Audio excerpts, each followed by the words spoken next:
بسم اللہ الرحمن الرحیم۔ بعض رشتے ہماری برداشت کی وجہ سے قائم ہوتے ہیں اور ایسے رشتے اس وقت تک قائم رہتے ہیں جب تک ہمارے اندر برداشت کی طاقت موجود رہتی ہے۔ جانتے ہو تم اللہ کو بہت محبوب ہو کیونکہ تم نے آزمائش کو ہنس کر گزارا ہے، کیونکہ تم نے صبر کا دامن نہیں چھوڑا، تم نے اپنے یقین کو کمزور نہیں ہونے دیا، کیونکہ تمہیں یقین تھا دعاؤں کی قبولیت کا، اور تمہیں یقین ہے معجزے ہوتے ہیں۔ بے شک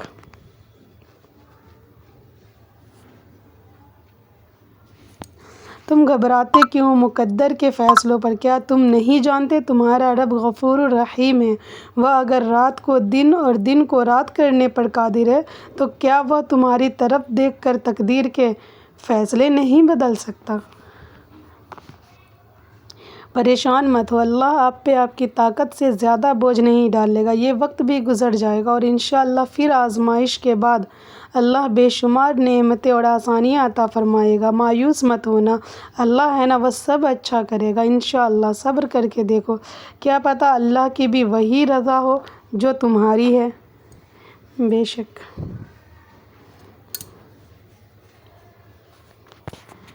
تمہاری دعائیں سنی جا چکی ہیں، تمہارے صبر کا صلہ لکھا جا چکا ہے۔ اب تمہیں تمہارے یقین کے معجزے دکھائے جائیں گے تاکہ تم جان سکو کہ مخلص دل اختمام پہ ہمیشہ جیت جاتا ہے اور تقدیریں اللہ کے ایک اشارے پہ بدل جایا کرتی ہے۔ کتنا سکون ملتا ہے نا جب آپ کے لیے سارے راستے بند ہو جائیں اور آپ کا دل کہے صبر رکھو، اللہ کی رحمت کا دروازہ بھی بند نہیں ہوتا، تو پھر آپ کا تہجد پڑھنے کا خیال آنا بے وجہ تو نہیں، آخر کچھ تو ہے جو ممکن ہے۔ جس کے ہاتھ میں تمہارا نصیب ہے وہ معجزوں کا بادشاہ ہے اور اس سے بہتر کوئی مصنف نہیں۔ وہ کہانی کا ہر رخ جب چاہے جہاں چاہے موڑ سکتا ہے، وہ نصیب کا ہر لفظ بدل سکتا ہے اور زندگی کا ہر پہلو تمہاری چاہت کے مطابق بنا سکتا ہے۔ تم اس کی مان جاؤ، وہ تمہاری مان جائے گا۔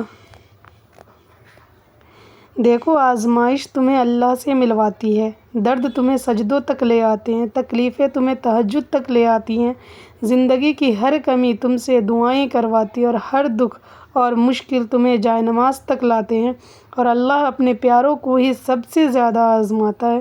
کیوں؟ وہ تمہیں اپنے قریب دیکھنا چاہتا ہے، تو اس لیے اللہ ہے، قریب ہو جاؤ۔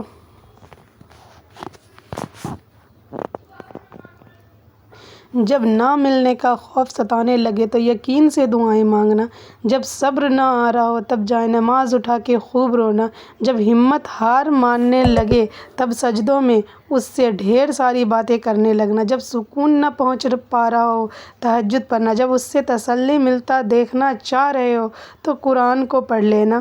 سب انتظار نہیں کر پا رہے تو بس اس کے کن کا انتظار کرنا۔ بے شک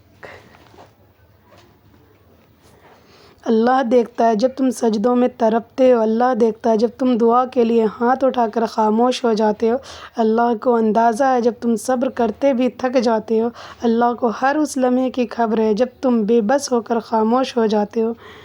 یقین رکھو، صبر رکھو، امید لگانے والوں کو اللہ کبھی نا امید نہیں ہونے دیتا۔ الحمدللہ۔ رات کی تنہائی میں اللہ سے دعائیں مانگنا، پھر بھی قبول نہ ہونا، یہاں تک کہ تھک جانا، ٹوٹ جانا کہ اللہ اب تو امید بھی ٹوٹتی دکھائی دیتی ہے، یہ عالم دیکھ کر اللہ کہتا ہے اور پھر کن کہہ دیتا ہے، قبولیت سے نوازتا ہے۔ میرے بندے اداس نہ ہو، میں ہوں نا تیرے ساتھ۔ تم شکوہ کرتے ہو کہ تمہیں تمہاری چاہت نہیں دی گئی، وہ تو 70 ماؤں سے بھی زیادہ پیار کرتا ہے، تو وہ کیسے تمہیں غلط دے گا؟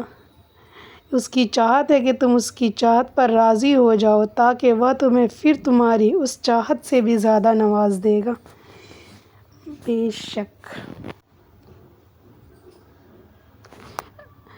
جو رب اتنی بڑی کائنات کو اکیلے چلا رہا ہے، جس کو ذرے ذرے کی خبر ہے، تو کیا وہ تمہارے مسائل حل کرنے پر قدرت نہیں رکھتا کیا؟ بے فکر رہو، ہر دعا قبول ہوگی، بس مانگنا اور یقین رکھنا نہ چھوڑنا۔ دیکھو دعاؤں سے تقدیر کے رخ موڑ دیے جاتے ہیں، تم خالی ہاتھ کبھی نہیں لوٹائے جاتے، بلکہ تمہاری طرف اور تمہارا یقین تمہیں کن کی منزل تک لے جاتا ہے، ایسی منزل جہاں صرف معجزے ہوتے ہیں۔ اللہ تعالیٰ اپنے بندے کی طرف کبھی ضائع نہیں کرتا، اپنی مانگی ہوئی دعاؤں پر یقین رکھیں، وہ رحمان ہے، رد نہیں کرتا۔ زیادہ مذاق کرنے سے آدمی کی عزت چلی جاتی ہے اور لوگوں سے دشمنی پیدا ہو جاتی ہے۔ حضرت علی نے فرمایا، مسکراہٹ روح کے دروازے کھول دیتی ہے، خاموشی غصے کا بہترین علاج ہے، شرم کی کشش حسن سے زیادہ ہے، نامکمل علم فساد پیدا کرتا ہے۔ زندگی میں دو چیزیں بہت تکلیف دیتی ہیں، ایک جس سے محبت نہ ہو اس کے ساتھ رہنا، دوسرا جس سے محبت ہو اس کے بغیر رہنا۔ حضرت علی نے فرمایا، اپنا سر اونچا رکھو، تم کسی سے نہیں ڈرتے، لیکن اپنی نگاہیں نیچی رکھو تاکہ پتہ چلے تم ایک باعزت گھرانے سے تعلق رکھتے ہو۔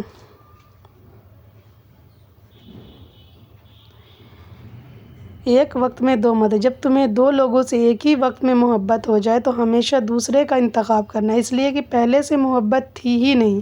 اگر ایسا ہوتا تو محبت کے لیے دوسرے شخص کی ضرورت نہ پڑتی۔ الف اللہ اور انسان، یہ تنہائی بہت بڑی نعمت ہے، یہ اللہ اور انسان کا اصل تعلق بناتی ہے۔ دنیا داروں کے لیے عذاب ہے، مگر جو اپنی روح اور دلوں میں جھانکتے ہیں وہاں انہیں اپنی سچا دوست اپنا رب ملتا ہے، اور اس سے سرگوشیوں میں باتیں کرتے ہیں اور وہ انہیں جواب بھی دیتا ہے۔ جن کو امید ہو، لگن ہو، یقین ہو اللہ تعالیٰ کی حکمتوں پر، اس کے فیصلوں پر، وہ کبھی نہیں ٹوٹتے، کبھی نہیں گرتے، کوئی شکوہ نہیں کرتے، بلکہ خاموشی سے وقت کا انتظار کرتے ہیں۔ حالات نہ بھی بدلے تو کیا ہوا، میرے رب العالمین کو بہتر پتہ ہے کہ اسے کیا کرنا ہے۔ رب کے فیصلوں میں بہت بھلائیاں ہوتی ہیں، صرف صبر، یقین، امید اور چاہت سے جڑے رہیں، اس کی ذات سے وہ مقام تھام لے گی۔ اللہ پر یقین اسی کو کہتے ہیں۔ یقین رکھیں کہ آپ کی دعا کا جواب ضرور آئے گا اور آپ کی خواہش ضرور پوری ہوگی۔